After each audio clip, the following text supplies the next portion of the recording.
বিভিন্ন পর্যায়ের নেতৃবৃন্দ,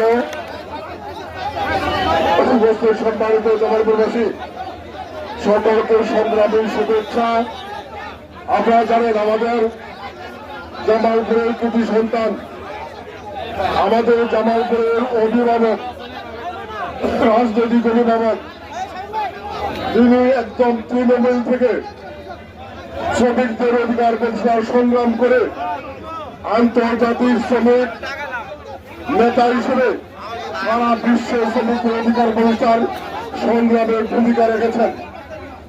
দীর্ঘ 17 বছরের সংগ্রামে তিনি গুলি খেয়ে আন্দোলন সংগ্রামের পরিকল্পনা তৈরি করেছেন, নেতৃত্ব দিয়েছেন। আজকে বিএনপি জনগণের ভোটে রাষ্ট্রীয় ক্ষমতায় অধিষ্ঠিত আমাদের জাতির প্রিয় নেতা, আমাদের কাঙ্ক্ষিত নেতা, বর্তমান সরকারের মাননীয় প্রধানমন্ত্রী জনাব তারেক রহমান, যাকে তার রাজনৈতিক এবং কৃষি বিষয়ক উপদেষ্টা হিসেবে মন্ত্রীর মর্যাদায় দায়িত্ব দিয়েছেন।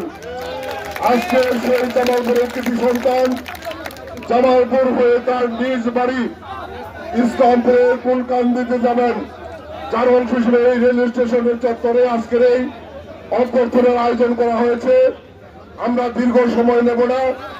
আমি প্রথমেই জেলা বিএনপি নেতৃবৃন্দ, বিশেষ করে আমাদের সিনিয়র সহসভাপতি লোকমান আহমেদ খান লিটন, সহসভাপতি শহীদুল খান দুলাল, সিনিয়র সাধারণ সম্পাদক খন্দকার রাহাতুজ্জামান রুমেল, আমাদের সাংগঠনিক সম্পাদক শফিকুল ইসলাম খান সজীব, আরিফ হোসেন বাহার, আমাদের সদর উপজেলা বিএনপি সভাপতি শফিউর রহমান, পৌর বিএনপির সংগ্রামী সভাপতি লিয়াকত আলী, জেলা বিএনপির যুগ্ম সাধারণ সম্পাদক খন্দকার মুস্তাফিজুর রহমান আরমান, সদর উপজেলা বিএনপির সংগ্রামী সাধারণ সম্পাদক রুহুল আমিন মিলন।